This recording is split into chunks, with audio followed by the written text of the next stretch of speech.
지난주에 제가 태국에 우리 노예 목사님들과 또 장로님들과 선교를 다녀왔습니다. 말씀드렸던 것처럼 우리 포항 남노회와 태국 CCT 교단 기독교 총회, 태국 기독교 총회인데요. 거기 1노회 치앙마이 노회와 선교 협력을 위한 MOU를 맺기 위해서 다녀왔습니다.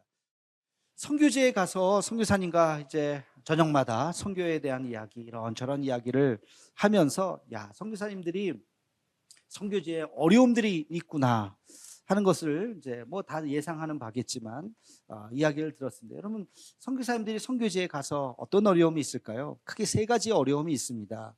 그 중에 3위, 제일 낮은 어려움이 뭘까요? 언어예요. 언어. 현지어를 해야 돼요. 영어는 당연히 해야 되고, 근데 그거는 극복 가능해요. 3, 4년 머리 싸매고 열심히 또 공부하고 그러면 어느 정도 의사소통하고 또 현지 말로 설교할 수 있을 정도가 됩니다. 그런 어려움이 하나 있고, 그 다음에 그것보다 조금 더 큰 어려움은 뭐냐면 자녀에 대한 문제예요. 대부분의 자녀들이, 어린 아이들이 그곳에서 현지화되지 못하고 정체성을 잃어버리고 나는 한국 사람인가 어디 사람인가 헷갈리고, 그리고 그 아이들을 조금 MK 스쿨이라고 하는 미셔너리 키즈 학교를 보내는 선교사 자녀 학교를 보내면 좋은데 생각보다 비쌉니다. 그래서 잘 보내지를 못하게 돼요. 그래서 그런데 이렇게 보내게 되면 그 아이들이 뭐 아니면 돼. 선교사 자녀들이 잘 되는 친구들이 있어요. 2개국, 3개국, 4개국을 하고 아주 국제적인 인물로 잘 성장하는 사람이 있는 반면에 아주 또 정체성을 잃어버리는 그런 아이들도 가끔 있습니다. 그래서 이 자녀를 양육하는 문제가 어려움이 있고, 근데 뭐니 해도 제일 큰 문제가 있어요. 제일 큰 문제가 바로 비자 문제입니다. 비자. 여러분, 비자가 뭡니까? 우리가 외국에 갈 때 거기에 가서 이 사람이 어떤 사람이냐라고 하는 정체성을 말해주는 게 그게 비자예요. 그래서 너 여기 왜 왔어? 놀러 왔는데요. 관광 비자. 보통 한 달 또는 3개월, 뭐 연장, 최대 연장으로 한 6개월까지 머물게 해요. 무조건 그 다음엔 나가야 돼요.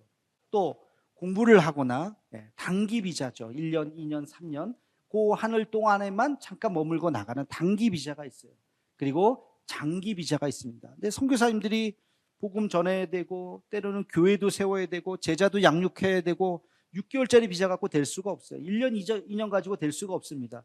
장기 비자를 받아야 되는데 장기 비자는 함부로 내주지 않아요. 선교사님들이 대부분 어디 가서 선교하죠? 불교권 가고 이슬람권 가고 공산권 가고 그러잖아요. 그런 데서는 비자를 만만치 않습니다. 비자 내기가 참 어렵습니다. 그 비자 때문에 연장 하다가 나갔다가 다시 들어오려고 그러면 당신 신분이 의심스럽습니다 하면서 다시 그 나라에 들어가지 못하도록 리젝 당할 가능성도 굉장히 큽니다. 그래서 이 비자 문제가 굉장히 크다 하는 이야기를 쭉 듣고 이야기를 나누다가 문득 그런 생각이 들었어요. 교회도 그렇다. 교회도 눈에 보이지 않는 영적인 비자가 있다. 영혼의 비자가. 여러분, 이렇게 지금 똑같이 우리가 예배를 드리지만 우리 안에도 관광 비자로 오신 분이 있어요. 관광 비자. 등록 안 하고 그냥 이렇게 예배 드리고, 이번 주는 이번 우리 교회, 다음 주는 또 다른 데 가서 이렇게 예배 드리고, 뭐 잠깐 이 지역에 머물다 가면 뭐 등록할 필요 없겠죠. 그렇게. 근데 오랫동안 여기서 살면서 왔다 갔다 하시는 분들, 관광 비자로 오시는 분들, 단기 비자로 1년, 2년 정도 이렇게 와서 등록할까 말까, 등록을 했어도 짧게 계시다가 가시는 분들도 있어요. 근데 중요한 것은 장기 비자죠. 오랫동안. 거기에다가 제일 좋은 건 뭡니까? 영주권이잖아요. 영주권을 받으면 영원히 거기서 살 수 있잖아요. 우리 항존직 투표하면서 우리가 항존직 분자를 딱 뽑았는데 그건 영주권자예요. 이제는 떠날 수도 없어요. 우리 교회에서 계속 있어야 돼요. 제가 그런 생각을 하면서 교인들도 눈에 보이지 않지만 그러네. 어떤 마음으로 여기 앉아 있는지, 나는 정말 나뿐만이 아니라 내 자식까지 우리 교회 다녀야지 2대, 3대, 4대 그런 마음으로 나오시는 분이 있는가 하면 잠깐 이렇게 나오시는 분들도 있을지도 모르겠습니다. 여러분, 근데 제가 이 성경 말씀을 쭉 읽다 보니까 바울도 비슷한 생각을 했구나. 바울도 우리를 보면서 바울은 두 가지로 심플하게 나왔어요. 바울도 교회에 나오는 사람들 중에서 두 가지로 딱 나눴습니다. 그게 뭐냐면 육신을 따르는 자와 하나님의 거룩한 성령을 따르는 자가 있다. 그렇게 이야기하고 있습니다. 우리 5절 말씀을 함께 같이 읽어보겠습니다. 시작. 육신을 따르는 자는 육신의 일을, 영을 따르는 자는 영의 일을 생각하나니. 아멘. 사람 중에서 육신을 따르는 자, 생각이, 몸은 여기 있지만 생각하는 게 다 육신의 생각들을 따르는 사람이 있는가 하면 거룩한 영, 성령에 따라서 행동하고 생각하는 사람이 있더라는 것입니다. 우리 중에는 어떤지 모르겠어요. 그러면 목사님, 육신의 일이 뭡니까? 육신의 일은 바울이 아주 명확하게 구체적으로 이야기하고 있어요. 갈라디아서에 나옵니다. 갈라디아서 5장 19절에서 21절까지 말씀을 함께 읽겠습니다. 시작. 육체의 일은 분명하니 곧 음행과 더러운 것과 호색과 우상숭배와 주술과 분쟁과 시기와 분냄과 당짓는 것과 분열함과 이단과 투기와 술취함과 방탕함과 또 그와 같은 것들이라. 전에 너희에게 경계한 것 같이 경계하노니 이런 일을 하는 자들은 하나님의 나라를 유업으로 받지 못할 것이요. 아멘. 육체의 일은 분명하니, 여러분 설명이 필요한 얘기 있어요? 음행과 더러운 것과 호색과 우상숭배, 주술. 요즘에 이렇게 주술에 대한 게 뭐 언론에 많이 나오는지 모르겠어요. 전보고 뭐 이러는 거, 뭐 귀신 뭐 나오고 뭐 이러는 것들 다 여기에 해당되는 겁니다. 원수 맺는 거, 그리고 분내는 거, 여러분 이단에 빠지는 거, 투기, 질투하는 거, 술 취하는 거, 방탕하는 거, 뭐 더 이상 설명이 필요한 아주 분명한 명백한 거, 이런 것을 나도 모르게 따르면 이거는 육체의 소욕을 따르는 자입니다. 그러나 이제 그 다음 21절까지 읽었죠. 22절부터는 성령의 열매는, 그 유명한 성령의 열매 그 전리 나옵니다. 9가지 열매가 쫙 나오죠. 성령의 사람은 이러이러한 것을 따르는 사람이다 라고 이야기하고 있습니다. 여러분, 영의 일을 하는 자들은 영의 열매를 따르는 것이요, 악한 것을 나도 모르게 따르는 사람은 악한 영에 사로잡힌 자입니다. 로마서 8장 12절에서 13절 말씀을 함께 같이 읽겠습니다. 시작. 그러므로 형제들아, 우리가 빚진 자로 돼 육신에게 져서 육신대로 살 것이 아니니라. 너희가 육신대로 살면 반드시 죽을 것이로되 영으로서 몸의 행실을 죽이면 살리니. 아멘. 육신의 지배를 받는 자로 살지 말고 하나님의 거룩한 영의 지배를 받는 자로 살아라. 이것이 우리에게 주신 2가지의 영적인 비자가 아닌가 생각해요. 여러분은 과연 어디에 속하고 있습니까? 하나님의 그 말씀에 따라서 거룩한 영에 속하고 있는지, 나도 모르게 여기 지금 나와 있던 대로 그런 육체의 소욕을 따르고 있는 것인지. 그러면서 로마서 8장에는 너희는 하나님의 사람이 되어야 한다, 하나님을 믿는 자들은 하나님의 사람이 되어야 한다라고 이야기하고 있습니다. 하나님의 사람이 무엇일까? 오늘 말씀의 제목을 제가 당신은 하나님의 사람입니까? 라고 지었어요. 여러분, 질문 드리고 싶어요. 여러분, 하나님의 사람이십니까? 아멘이십니까? 내가 하나님의 사람입니다 라고 말하고 싶지만, 그럼 하나님의 사람이 뭘까? 오늘 말씀에 근거해서 몇 가지를 제가 말씀을 드려보겠습니다. 먼저 14절로부터 15절까지 말씀을 함께 읽겠습니다. 시작. 무릇 하나님의 영으로 인도함을 받는 사람은 곧 하나님의 아들이라. 너희는 다시 무서워하는 종의 영을 받지 아니하고 양자의 영을 받았으므로 우리가 아빠 아버지라고 부르짖느니라. 아멘. 첫째, 하나님의 사람은 하나님의 자녀인 것입니다. 하나님의 사람은 하나님을 뭐라고 부를 수 있어요? 아빠 아버지라고 부르는 거예요. 하나님을 아빠라고 부르는 거예요. 여러분, 하나님을 아빠라고 부를 수 있는 것은 대단한 권세입니다. 요한복음에 나와 있죠? 요한복음 1장 12절 말씀 함께 읽겠습니다. 시작. 영접하는 자, 곧 그 이름을 믿는 자들에게는 하나님의 자녀가 되는 권세를 주셨으니. 아멘. 하나님의 자녀가 되는 무엇을 주셨어요? 권세. 아무나 하나님을 아버지라고 부를 수 없어요.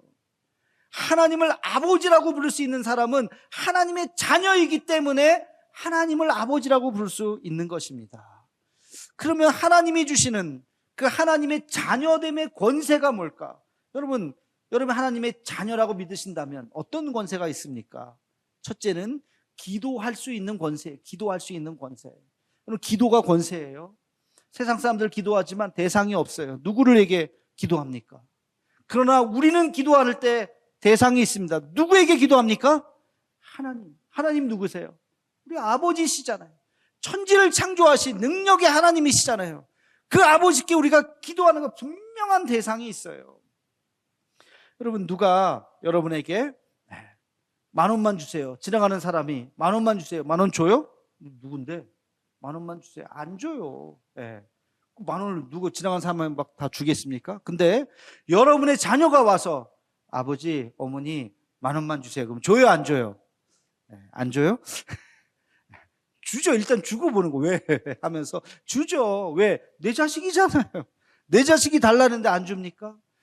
여러분 기도는 권세예요. 하나님 아버지 들어주옵소서, 응답해 주옵소서 하고 우리가 하나님의 이름을 부를 때 하나님이 그래 내 아들아 내 딸아 하면서 우리의 기도에 응답해 주시는 하나님이신 줄로 믿습니다.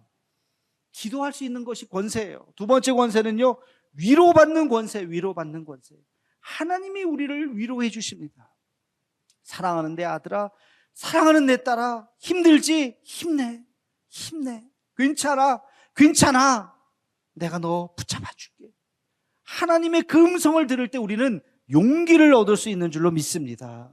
사람들의 위로 물론 도움이 되겠죠. 그러나 그것은 제한적이에요. 사람의 위로가 얼마나 도움이 되겠습니까? 근본적인 것은 하나님이 우리를 위로해 주실 때 우리의 마음에 다시 용기를 얻게 될 줄로 믿습니다. 그런 하나님의 위로를 받을 수 있는 권세가 있어요. 그리고 또 한 가지가 있습니다. 능력을 얻는 권세. 능력. 내가 너에게 능력을 주노라. 하나님께서 두려워 떨고 있었던 모세에게 무엇을 주었습니까? 지팡이를 주었잖아요. 그 지팡이를 가지고 모세가 바로 앞에 나아갈 수 있었던 것입니다. 하나님이 우리 아버지라가 되신다고 하는 것은 하나님께서 우리에게 이 세상을 넉넉히 이길 수 있는 그런 권세를 주셨는 줄로 믿습니다. 여러분 그래서 우리는 당당할 수가 있어요. 그래서 우리는 이길 수 있습니다. 무너지지 않습니다. 좌절하지 않습니다. 하나님께서 우리와 함께 하실 줄로 믿습니다. 여러분 그 능력을 우리는 받은 자예요. 인디언들의 성인식 이야기를 들어보셨죠? 인디언들이 성인식이 낮에 거창하게 파티를 하고 나서 저녁쯤에 아버지가 그 아들을 데리고 깊은 산속으로 들어간답니다. 그리고 이제 그곳에서 이야기를 해요. 너가 오늘 이 밤을 홀로 지새우고 내일 아침 해를 맞이해야 너는 진정한 우리 인디언의 성인이 될 수 있다. 그리고 창 하나를 주고 아버지는 떠나가죠. 그 긴긴 밤을 추위와 두려움과 그리고 그 무서움 속에서 이 어린 아이가 이제 그 밤을 지내게 됩니다. 여우 소리, 늑대 소리가 들려오고 얼마나 무섭겠습니까? 여기저기 두리번 거리면서 그 긴 밤을 잘 이겨내고 드디어 아침 해를 탁 맞이하면서 야 이제 해가 떴구나 하면서 이제 주변을 둘러볼 때 저 뒤에 아버지가 계시는 거예요. 아버지가 어디 간 게 아니에요. 아들을 먼 발치에서 지켜보면서 아들을 지켜줬던, 혹시 어려운 일 당하면 바로 달려가려고 아버지가 저 뒤에서 아들을 지켜보고 있었던 것이죠. 여러분 그 모습이 바로 우리 하나님의 모습인 줄로 믿습니다. 우리가 세상 살아가면서 아무도 없는 것 같고 나 혼자 있는 것 같고 외로움과 두려움 속에 있을지 모르지만 아니요, 눈 감고 하나님 아버지라고 부르면 그래 사랑하는 내 아들아 사랑하는 내 딸아 하면서 주님께서 우리를 품어주시는 줄로 믿습니다. 여러분 이걸 믿어야 돼요. 주님이 결코 우리를 홀로 내어버려 두지 않습니다. 예수님이 승천하실 때 내가 너와 함께하리라 말씀하셨어요. 그 주님이 우리의 아버지가 되시는 이 놀라운 권세를 얻는 하나님의 사람이 되기를 주의 이름으로 축원합니다. 하나님의 사람의 두 번째 특징은요 16절과 17절에 나와 있습니다. 우리 함께 같이 읽겠습니다. 시작. 성령이 친히 우리의 영과 더불어 우리가 하나님의 자녀인 것을 증언하시나니 자녀이면 또한 상속자 곧 하나님의 상속자요 그리스도와 함께한 상속자니. 여기까지 읽겠습니다. 예. 자녀가 되었는데요. 자녀면 뭐래요? 상속자래. 상속. 하나님이 우리에게 뭔가를 주셨어요. 상속자라는 게 뭐예요? 물려받은 게 상속자죠. 여러분, 하나님에게 무엇을 물려받으셨나요? 가만히 생각해 보세요. 내가 뭐 물려받은 게 있나? 있죠. 첫째는 영생입니다. 할렐루야. 하나님께서 우리에게 영생을 주, 우리가 하나님을 아버지라고 부르는 그 순간, 내 안에 예수님이 계시는구나. 그래서 예수님 때문에 우리가 하나님이 우리 아버지가 되시는구나. 하나님 아버지라고 부르는 순간 우리에게 뭐가 있어요? 영생의 복을 주시는 줄로 믿습니다. 영원한 생명이에요. 지난 시간에 말씀드렸죠. 우리에게 변할 수 없는 두 가지의 진리가 있다고. 모든 사람은 죽는다. 나도 죽는다. 어르신들에게 대단히 죄송한 말씀이지만 그러나 누구나 다 마찬가지. 누구나 다, 저도 마찬가지. 다 갑니다. 그렇죠? 안 가는 사람이 어디 있겠어요? 그런데 세상 사람들은 여기까지지만 우리는 한 가지가 더 있다 그랬어요. 한 가지가 더 뭐예요? 예수님 안에서 다시 살아나는 줄로 믿습니다. 우리에겐 영원한 생명이 있는 줄로 믿습니다. 영생을 상속받았어요. 우리가 하나님을 아버지라고 부르는 순간 그래 하면서 하나님께서 우리에게 주시는 첫 번째 선물이 영생이라고. 영생, 영원한 생명을 우리가 물려받았습니다. 그리고 또 이 세상을 살아가면서 두 번째 하나님께서 우리에게 주신 선물이 있는데 이 땅에서의 복이에요. 이 땅에서의 복. 이 땅에서의 복이 뭘까요? 돈이 아니에요. 돈이. 땅이 아니에요. 하나님께서 우리에게 이 세상을 살아가면서 우리에게 주시는 놀라운 은혜와 축복이 뭐냐면 세 가지 세트예요. 세 가지, 3종 세트. 감사와 평안과 기쁨인 줄로 믿습니다. 뭐라고요? 감사와 평안과 기쁨. 하나님께서 우리에게 너희는 이것을 가지고 살아라. 감사와 평안과 기쁨이 우리에게 있는 거예요. 여러분이 하나님의 자녀라고 한다면 하나님께서 여러분에게 놀라운 선물을 주셨는데 그것을 우리가 상속받았는데 이 세상을 살아가면서 어떻게 살아요? 감사하며 살아가는 거예요. 감사하며. 여러분, 감사가 여러분 마음속에 있으십니까? 내 안에 감사가 있다면 나는 하나님의 자녀입니다. 어떤 상황 속에서도 아유 감사하네. 별거 아니어도 아유 감사하네. 내 안에 감사가 있어요. 반대로 불평이 있으면 아직 모르겠어요. 내 안에 평안이 있어야 돼요. 어떤 상황 속에서도 눈을 감으면 주님 하고 주의 이름을 부르면 강같은 평화가, 세상이 줄 수 없는 평화가 우리에게 있기를 주의 이름으로 축원합니다. 두려워하지 않습니다. 어떤 어려움이 있어도 우리는 하나님이 주시는 그 은혜와 평강이 있기를 소망합니다. 그리고 기쁨이 있는 거예요. 항상 기뻐하라. 쉬지 말고 기도하라. 범사에 감사하라. 하나님께서 우리에게 주시는 은혜인 줄로 믿습니다. 그래서 이 기쁨, 여러분 희락은 성령의 9가지 열매 중에 하나입니다. 그래서 기쁜 거예요. 어떤 상황이 있더라도 내 마음속에 기쁨이 넘치는 거예요. 그것은 하나님의 자녀의 권세인 줄로 믿습니다. 자, 한번 정리해 볼까요? 여러분, 하나님의 자녀라고 한다면 영생이 있으십니까? 아멘. 지금 죽어도 오늘 혹시 하나님 나라 간다 할지라도 두려움이 없어야 돼요. 가는 거지 뭐.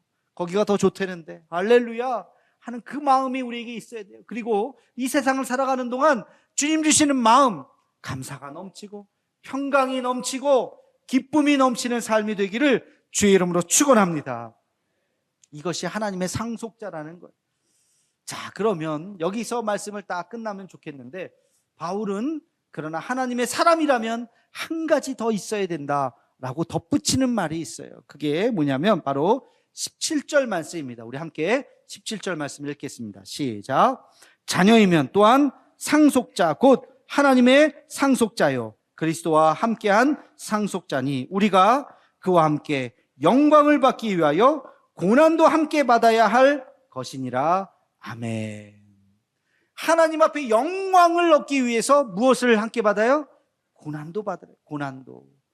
하나님의 사람이라고 고난이 없는 게 아니구나. 하나님의 사람일지라도 고난이 있구나. 고난도 경험해야 되는구나 라고 말을 하고 있습니다. 이런 말 들어보셨나요? 왕이 되려는 자, 왕관의 무게를 견뎌라. 섹스피어가 한 이야기예요. 그 당시에 다 왕정 시대인데 왕이 백성들 앞에 나타날 때 당연히 왕관을 씁니다. 아, 저 사람이 우리의 왕이구나 하면서 머리를 조아려요. 근데요, 이 왕관이 굉장히 무겁답니다. 금, 은으로 막 장식을 하고 있기 때문에 이거 1시간만 쓰고 있으면 모가지가 막 아파요. 그래서 그래도 이걸 쓰고 있어야 돼요. 예, 무겁다고 이거 벗으면 안 돼요. 왕의 권세가 이 왕관에 있기 때문에 아무리 무거워도 왕관을 쓰고 있는 거예요. 그러니까 셰익스피어가 보면서 아, 왕이 되려면 왕관의 무게를 견뎌야 되는구나. 저는 이 말씀을 가만히 생각하면서 이렇게 생각했어요. 천국에 가려는 자, 십자가의 무게를 견뎌라.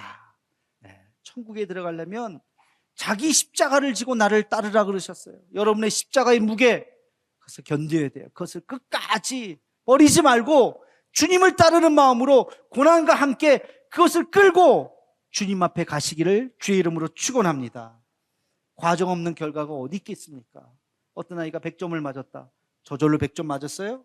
네. 그냥 다른 친구들 놀 때 다 놀았는데 100점 맞았을까요? 아니요.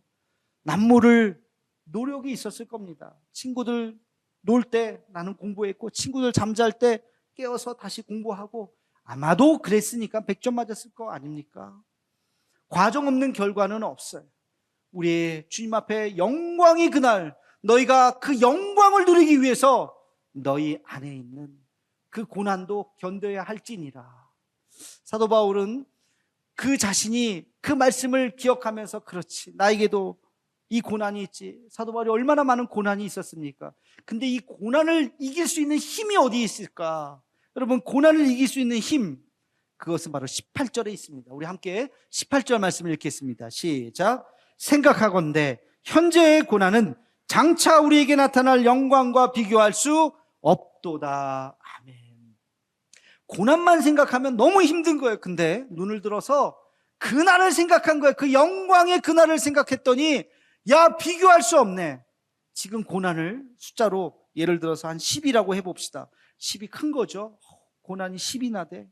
근데 눈을 들어서 그 영광의 그날을 생각했더니 20, 30이 아니고요. 몇쯤 될까요? 몇쯤 될까요? 1000만, 100만, 억. 비교할 수 없은 지금의 이 고난과 그날의 그 영광과는 정말로 비교할 수 없는 그 엄청난 그 차이를 생각하면서, 그날을 생각하면서 오늘의 이 어려움을 내가 지금 이겨나가고 있다는 것이죠. 할렐루야. 여러분, 고난이 있다 할지라도 고난만 생각하지 마시기 바랍니다. 고난 너머에 있는 놀라운 하나님의 그 영광의 그날을 생각하면서 이겨나가시기를 주의 이름으로 축원합니다. 다시 한번 제가 여러분께 질문 한번 해보겠어요. 여러분은 하나님의 사람이십니까? 나는 하나님의 사람인가? 하나님의 사람은 어떤 사람이라고 그랬어요? 육신의 지배를 받는 사람이 아니라 거룩한 성령의 인도하심을 받는 사람인 줄로 믿습니다.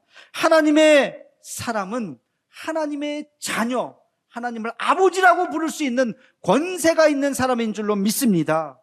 영생은 물론이고 이 땅을 살아가면서 감사와 평안과 기쁨을 누리면서 살아갈 수 있는 사람인 줄로 믿습니다. 때때로 고난이 온다 할지라도 그날에 있을 그 영광을 바라보며 오늘의 고난을 이길 수 있는, 도망가지 않는 그런 믿음의 사람인 줄로 믿습니다. 그 은혜가 저와 여러분의 삶 속에 하나님의 사람으로서, 하나님의 자녀로서 살아갈 수 있는 우리 모두가 되기를 주의 이름으로 축원합니다.